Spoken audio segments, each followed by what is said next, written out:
27th question. What are the causes of floods? ಪ್ರವಾಹಕ್ಕೆ ಕಾರಣಗಳೇನು? The uncertainty of monsoon rainfall sometimes gets heavy rainfall causes flood. Okay. June 2016 to 2019 ಅಲ್ಲಿ ಕೇಳಿರುವಂತಹ ಪ್ರಶ್ನೆ ಇದು.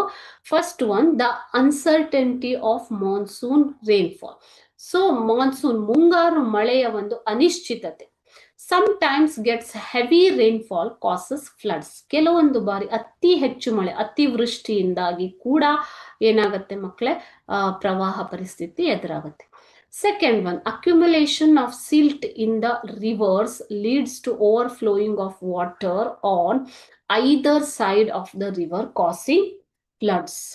So silt accumulate ಆಗೋದ್ರಿಂದ ನದಿಗಳಲ್ಲಿ ಇದರಿಂದಾಗಿ ನೀರು overflow ಆಗ್ಬಿಟ್ಟು ಪ್ರವಾಹ ಆಗುವಂತಹ ಪರಿಸ್ಥಿತಿ ಹೆಚ್ಚಾಗಿ ಇರುತ್ತೆ. ಹೂಳು ತುಂಬಿರುವುದರಿಂದ, ನದಿಗಳಲ್ಲಿ ಹೂಳು ತುಂಬುವುದರಿಂದ ಎರಡೂ ಕಡೆಯಿಂದ ಹರಿಯೋದಿಕ್ಕೆ ಸ್ಟಾರ್ಟ್ ಆಗುತ್ತೆ. ಓಕೆನಾ? So silt accumulation in rivers. Third one, breach of dams. Dams ಗಳ ಅಡೆತಡೆಗಳನ್ನು ಮೀರಿ ನೀರು ಹರಿಯೋದು or retention walls leads to sudden release of large quantity of water resulting in floods. ನೀವು ಕೇಳಿರ್ತೀರ ಕೆಲವೊಂದು ಬಾರಿ ಅಣೆಕಟ್ಟಿನಿಂದ ಹೆಚ್ಚುವರಿ ನೀರನ್ನ ಬಿಡುವುದು. ಸೊ ಓವರ್ಫ್ಲೋ ಆದಾಗ ನೀರನ್ನ ಬಿಟ್ಬಿಡ್ತಾರೆ.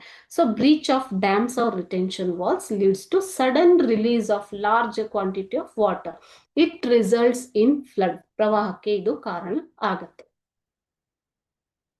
Next one, rivers changing their course can also cause flood. So, ನದಿಗಳ ಹರಿವಿನಲ್ಲಿ ಬದಲಾವಣೆ ಆದಾಗಲೂ ಕೂಡ ಫ್ಲಡ್ ಪ್ರವಾಹಗಳಿಗೆ ಅದು ಕಾರಣ ಆಗತ್ತೆ. Next, heavy rainfall during cyclone. So ಈ ಒಂದು ಸೈಕ್ಲೋನ್ ಇಂದ, ಚಂಡಮಾರುತದಿಂದಾಗಿ ಮಳೆ ಶುರುವಾದರೆ ಸೊ ಅಂತಹ ಮಳೆ ಕೂಡ ಪ್ರವಾಹಕ್ಕೆ ಕಾರಣ ಆಗಬಹುದು. Last one is earthquakes in the sea are also causes floods. Earthquakes in the sea. So ಸಮುದ್ರದ ಆಳದಲ್ಲಿ ನಡೆಯುವಂತಹ ಭೂಕಂಪನ ಇದು ಕೂಡ ಪ್ರವಾಹಕ್ಕೆ ಕಾರಣ ಆಗುತ್ತೆ. These are the reasons or causes for earthquakes. Reasons or causes for floods.